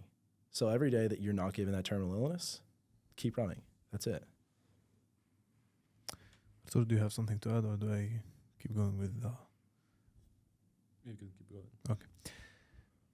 Another question regarding this topic. So are you familiar with FOMO, fear of missing out? Okay. Yeah. There is a term that I was introduced to, diagnosed with FOBO, which is fear of best option, which means I'm a runner. I see you running. I was like, shit, good for him. Firstly, I want to run fast. Okay. Then I see Artur swimming. I was like, shit, I also want to swim. And then I also want to do this and that and this and that. And it will be everything. And I'm always constantly in this circle of what is the best thing for me? What is the best thing I can do at this given moment? And I just keep looking, like hyper searching it, looking statistics, all this stuff. And I'm not doing anything. I'm not moving. Yeah. You're just like looking around you. Where do I go? Which is the best route for me? Which is the best path for me? What do you have to say about that? I'd say for young men is the biggest problem that we'll all face. If you clearly you open your phone. I mean, you have all these different gurus too. Like we were talking before this, Alex Hormozy, Chris Williamson, Joe Rogan. I mean, you have people like Andrew Huberman, where you're like, should I go into neuroscience? Exactly. Like you have all this shit where you're like, oh my God, I'm interested in this. Yeah, and you can succeed in day. that. And especially as somebody who has the ability to succeed if you lock in. But if you merge that with 1,000 options, like the biggest thing now is the abundance of options. Because when our, let's go back to like the 50s, right? Post World War II, for America, a lot of men went to factories. You didn't have options. Yeah. Your option was you go work at a factory, or that's it. Like that was the only option. And now you have unlimited options. There's so many ways to go, which, for a lot of people, it's even more challenging, I would say, in a way, to try to narrow that option, because before a lot of people's career path was set up for them. I mean, even now, like even before, like it was a lot of people would go to college, get a an engineer degree, be an engineer, do that for 40 years, retire, maybe buy a different house or raise your family. Like the style of life of just having your path laid out for you is very easy. Not having your path laid out for you and having a ton of options is extremely difficult, but it's better.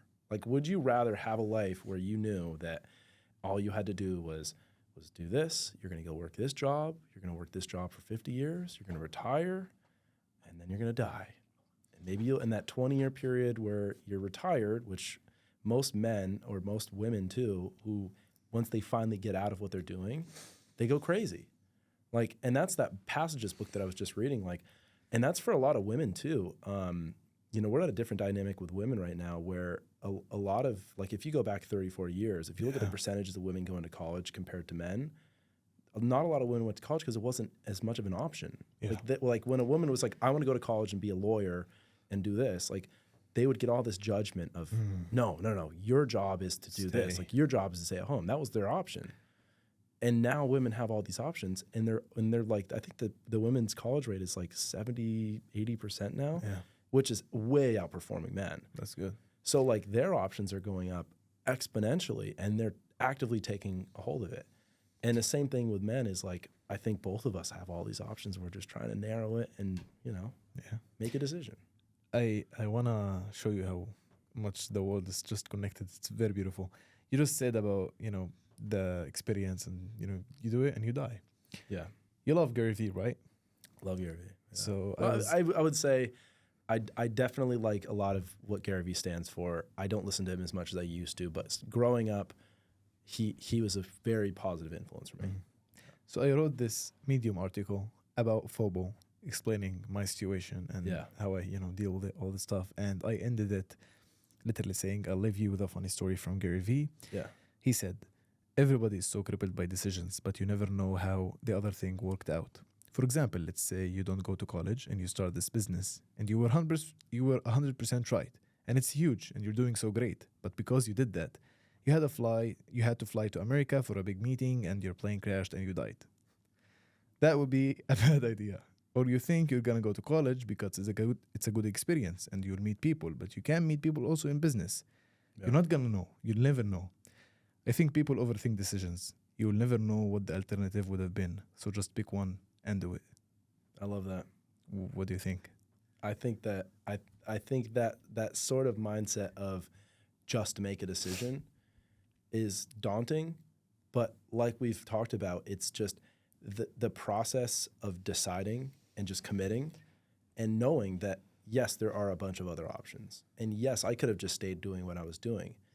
But people's lives will completely transform based off of the decisions you make, positively and negatively. So for somebody who has all of this opportunity, who has an Ivy League degree, you'll have 1,000 people giving you these opportunities and giving you these ways that you can filter your life and lead all these different, whether it, and even like you've come across the entire ocean and you're now in a completely different country. Like you could have easily decided to stay in your country and not leave. That could have been a decision. Yeah. In the same way, like you could have decided I'm just going to go to a state school in the U.S. Like it's going to be cheaper. Like I'm just going to go state school. I'm going to, do that. And then whatever you're going to, there's an option. There's always a different way to do something. There's always something always something better. Yeah. Oh yeah. There's always, and you're always going to, I think it would be hard to say that once you make a decision, you're not going to have a split second where you go, fuck, what if I did that other thing? Whether it in anything, like you can have a stock go to the moon. You sell it, the stock starts to go up a little bit more. You just made, you just 20 extra money. And you're like, fuck, I could have kept it. That stock could also just tanked. It could have just gone right down, and you would have lost money. So you never know. It's like, it's very market based too, where like people are always trying to time the market. They're always trying to make the perfect decision. They're always trying to do the perfect career. And I'm a perfectionist. So yeah, I'm saying this as somebody who struggles with this. Would you say this is something bad, being a perfectionist? It's good if you can tame it and understand it, but it is as much of a net gain as it will pull you back in life. Like I'm a little bit OCD. Like my things always have to be, my car's got to be clean, my house has got to be organized. Like I'm very organized. Yeah. I have to, like, I want to put out things perfectionally. Like if my name's on it, I want it to be perfect. And that's awesome for business. Because when people look at your product and they go, oh, he's nailed that. Detailed. But it also took me 5 times as much time as it would if I just was like good enough. So I could have taken okay, for instance, if I want to do 5 tasks and the tasks should usually take me 1 hour. And I could do it average. I could do it looking like everybody else does it. I could just do all those, 5 tasks and get them done. 5 hours, 5 tasks, done. Or maybe I want to make it really, really good. Don't go 3-4 hours. You just have to allow yourself the time to go to the point where you're satisfied enough. But you're going to understand that there's always going to be room for improvement with what you're doing. There's always going to be a better option. And so it's a balance. You're not selling yourself short and going, I have to decide because I just have to decide. But you're also not going, I have to make the perfect decision. You're like, I have to take the calculations to make sure that I'm not going to regret this, but then I'm also not selling myself short. Like it's just there's a little window, and if you hit the window, it's more satisfying than either end would be. Interesting. Yeah, but it's a challenging thing to overcome because there are so many options and there are so many ways to do things. Where, especially now with just the current environment and the ways that people are changing, like you are likely to change what you're doing multiple times in your life. Yeah. Before it used to be you'd choose one thing and you go do it. That's it. You're probably going to do 5 or 6 things in your life. Yeah. Probably, which is great. Like that gives you time to discover new things about yourself. Because every time you do something differently, you discover something a little bit differently about you. So if you have to change it in the future, you can always change it in the future. Unless you're making a decision that's going to, affect the rest of your life and it's an end-all be-all, which is typically not the case. It's rarely black and white. It's typically gray. Understand that no matter the decision you make, it's going to flow and things are going to change. It's not going to be forever. Just make the decision, move on. I think that's the way I've gotten around it. And I'm still getting better at it because I'm a perfectionist and I want to make sure I'm doing everything 100% right. Nice. But You're a perfectionist. You're trying to perfect dealing with perfectionism. It's a nice thing to say. Yeah, I would say. But like, I also understand that I'm a perfectionist. Yeah. So like, there's certain things that I'll be doing, and I'm like today I was editing videos and photos because I got a drone, so I've been doing a ton of photography. So part of my business is like building a drone business on the side where I'm taking my own photography. Really? But I'm also doing a lot of stuff for people in my office. So like the drone's already paid for itself because I've just been hired out to take people's photos. So I'm getting my commercial license. I'm kind of going in that route. But like I want to make sure every photo is perfect. Which you want to make, like if you're putting out a product that's quality, you want to make sure it's perfect. Like it's got to be a clean quality product. You can't just half-ass it. Yeah. But if I will set time limits for myself. And I'll be like, okay, how long do I think this is going to take? 5 minutes? Okay. And then at the end of that 5 minutes, I'll have to go back to myself and say, is this to the point where it's to a product that you will stand behind?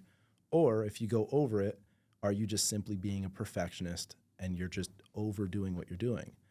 So like setting yourself a limit and giving yourself a little bit of like you pre-qualify what you need to do, pre-qualify how much time it's going to take. And if you go over it, 99% of the time, it's just you being a perfectionist. Or if you have to make a big decision and you go, okay, like this decision I have to really think about, but how long should this decision take me to think? How long should I go back and forth between the 10 things that I'm trying to decide on? A day? 36 hours? So you set a timer to go off and you say, by this time, I will make a decision. Anytime over that, I'm just running myself in a loop because I'm trying to hyperfixate by not fear of best option. Yeah. Because anytime over that is your negativity coming out. But if you can hyperfixate in that short window of time you're giving yourself, that's where you get the benefit. So it's positive and negative. Interesting. Yeah. Artur, what do you think? Yeah. How do you get around the just kind of making the perfect decision without overdoing it? Yeah, personally, I approach this in a bit different way. Like, I'm not a perfectionist. Like, I want a lot of things to be perfect, but for me, perfect is having a lot of details being well done.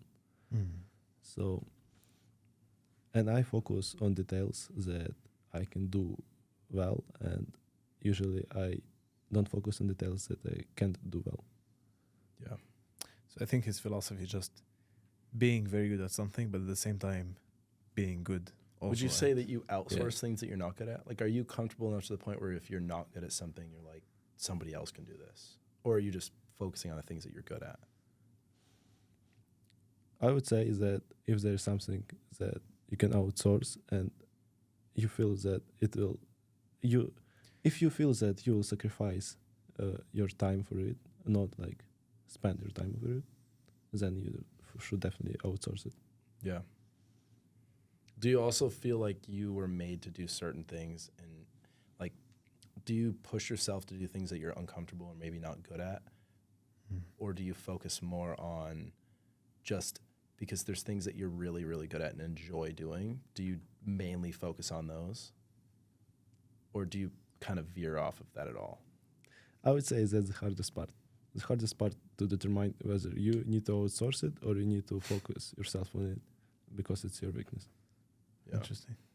Where do you guys get inspiration to focus on certain things? Like if you have all these things you're trying to do, but you have to get a couple things done, where do you find the focus? Like if you have that one midterm you're trying to study for, but you also have 10 other projects you're doing, and you're trying to go to jiu-jitsu and go to the gym. Like, how do you get yourself in the zone? What's your kind of pre-zone routine? I would ask myself this simple question. What is the pain that I'm willing to suffer? And this is the attention diet. Do you know the book, The Subtle Art of Not Giving a Fuck? Yeah.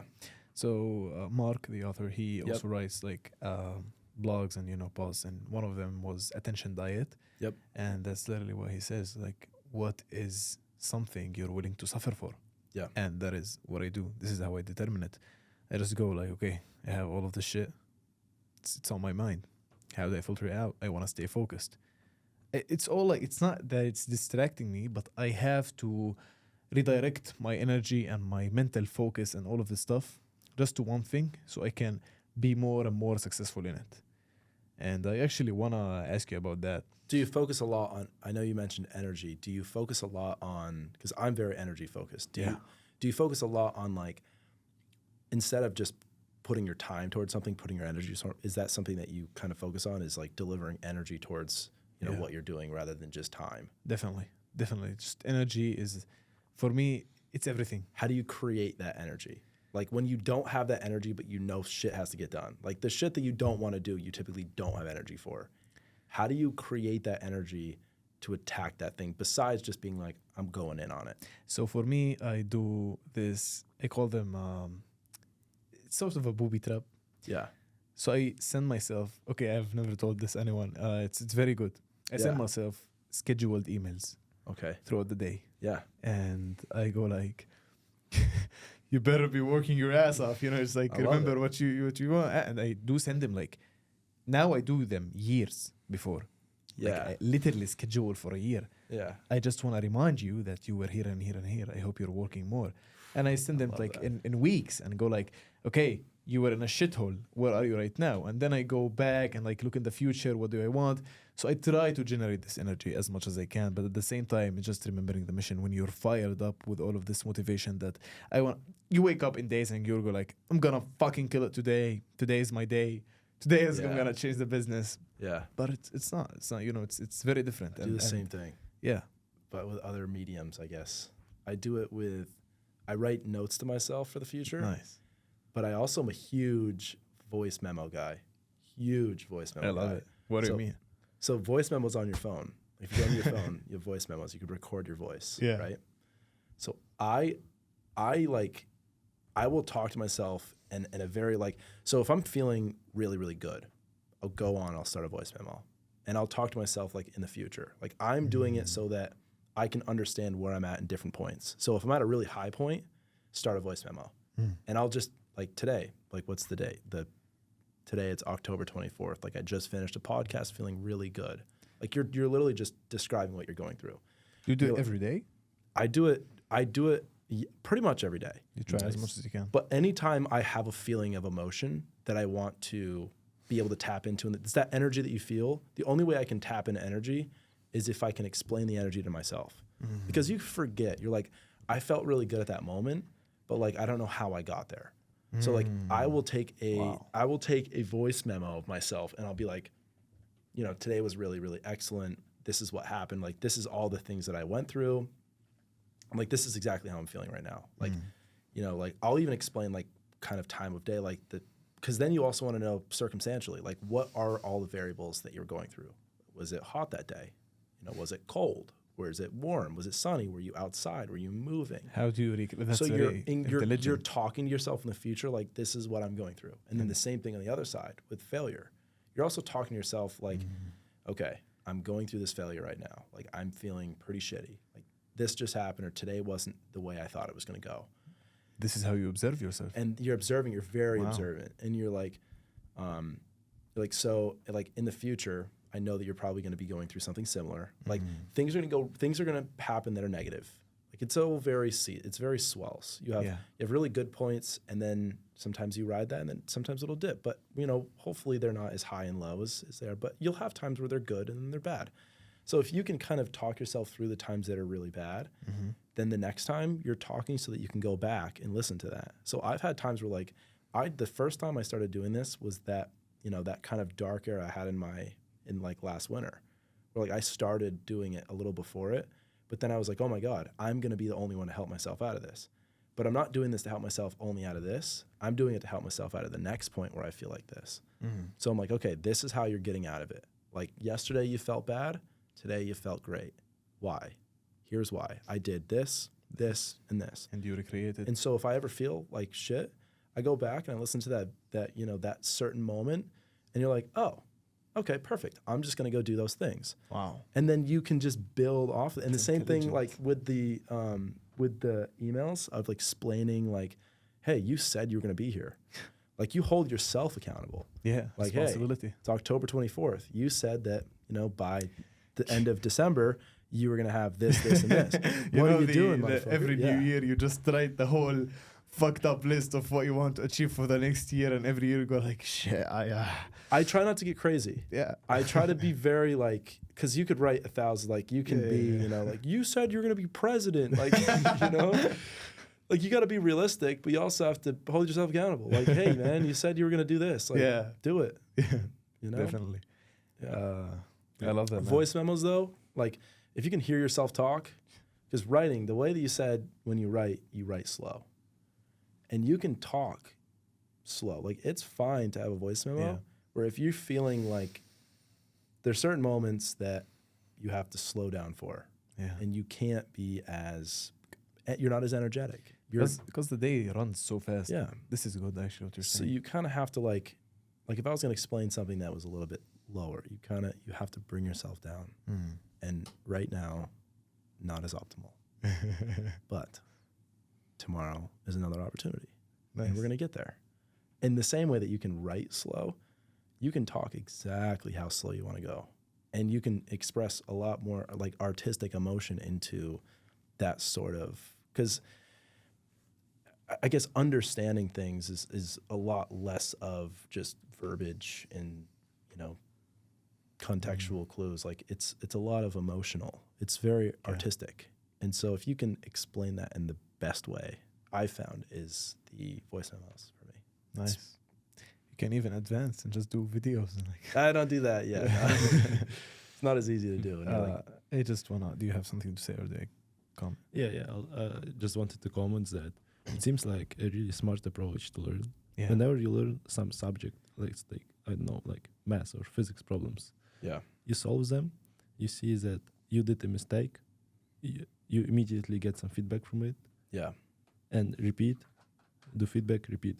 Yeah. This seems like exactly the same approach. Very much so. Yeah. And you can instantaneously, like, literally, you just tell Siri, I'm not going to say because she'll start it. You can just talk to your phone and just start it. And, like, I'll have an idea that'll pop up for business. Yeah. And I'll be like, okay, like, I'm running in between appointments for the day. I don't have time to, like, write myself a list of things to do. Sometimes my list of things to do is just, like, I'll go to my voice memo, and it'll be me in the car, like, hey, just came up to me. Do this. Send this person an email. When do you listen to them? You said? So, like, I will title them, too. Like, I'll title them, like, if I went in, I would just title it, like, if I wrote right now to do something when I got home, you also have a timestamp, so it's easy to filter through. But, like, if it's something you want to listen to in the future that you might forget where it is, you just write a little bit of, like, a, extra content? Just 1 or 2 words. Yeah. Like video idea or podcast idea or podcast idea with Zach. Write that as your title. And then if you're like 2 months down the road and you're like, or even afterwards, like if you just got done with a really good lift session and it was like a really good, let's say, back day, you could be like October 24th back day. And then you're going to know that like you just search that and it'll filter down and you play that video. This is so smart. It's super easy to filter what you want if you just put a little time, like very little time. I must start definitely doing that. What app do you use? I just use memos. Like just you go right into Apple and you have your voicemail app, your voice memos, but like my voice memos, Wow. Nice. Literally, like I every wasn't day. joking. Like I write a lot of, I do this consistently, and it's What's your title? What do you title them? Day 1, day 2, day 3? I don't really title them a lot because I just know the time. Like I know that I like got you. I know that I just look at the date typically. Interesting. Because I know that like if I 2 years wanted to come back to this, I know it was like October of 2024. So I would just go around October. It's like with photos. Like if you took a photo, you wouldn't label that photo. Yeah. You'd be like, when did we go to Miami? June of what year? Scroll down. Yeah.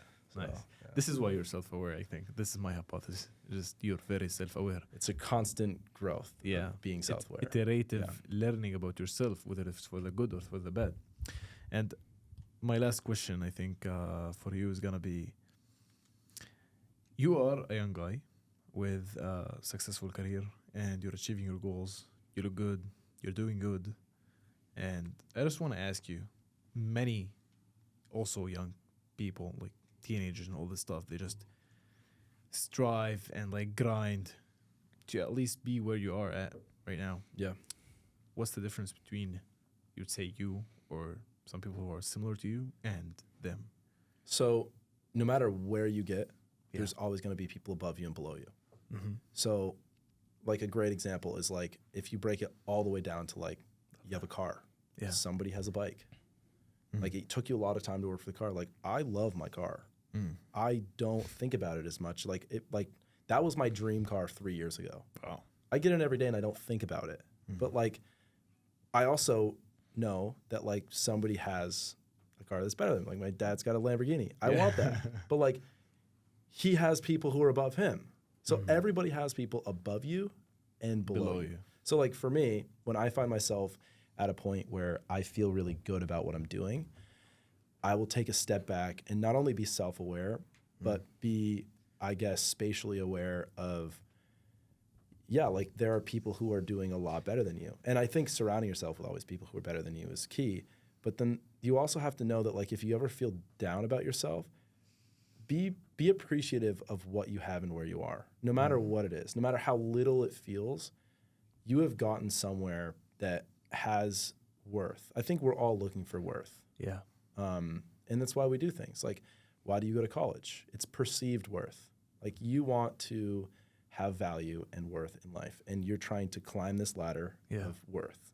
And so you have to have first self-worth, and second, you have to be able to look at, okay, like for instance, this iPhone, I don't care that I have this, but like there are people who do not have the ability to afford a cell phone or let alone to take time off and do a podcast. Like there are people who don't have the privileges that you have. And I think I'm trying to be a lot better at appreciating what I have currently, because there's also going to be certain points that you get to a level and you may appreciate the time that you were grinding. And, you know, there was times that I was really grinding and I didn't have much. I look back at those times and I'm like, damn, like those are some great times in my life. Like I was really giving myself to something that, you know, I felt strongly about. I maybe not felt that at the moment, but. But what would differentiate you from people who also, like, if I duplicate you, and there's like this guy who also grinded, but I don't know, maybe the same. Like, what are you think, key difference in the behaviors and the actions that made you? Consistency is number one. Consistency, Yeah.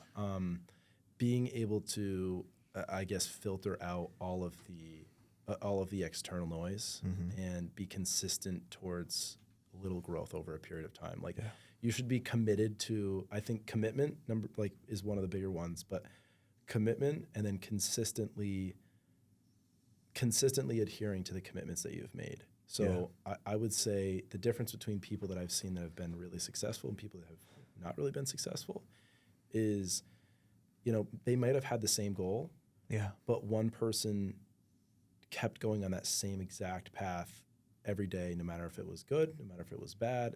They kept doing it consistently. And I think that it takes a lot of time that a lot of us are not really willing to do. Like this game, this you know, analogy that you had of running, you know, most of us would like to run fast all the time. You have to allow yourself to run slow in the right direction. it's fine to run slow in the right direction. Nice. It's actually better to run slow in the right direction. Yeah. Love that. But enjoy the race. Enjoy it thoroughly the entire time. I think that's because it's hard to weigh success too. Like if you're gonna compare a successful person to a non-successful person, you can't just have external reward or monetary values that are perceived success. Maybe that person succeeded but hated the process. They hated everything they did to get there, and they just have a lot of money. Money doesn't solve any problems. But if you can balance all of the variables and all of the pillars of what you're trying to accomplish, that's, I think, the difference between being successful in life and just successful in one thing or nothing. Right. Do you have anything to say then? Just Right. thank you very much. Yeah. I was glad Zach to be here. Bourque, guys, he was here, the man. I really Glad love to the be here. podcast. Thank you so much for it. Thanks It for was having me. premium podcast with you guys, and we'll see you on the next episode. I can't wait to see the next ones. Yeah. Thank you, man. Thanks. That was fucking great, man. Yeah. You killed it.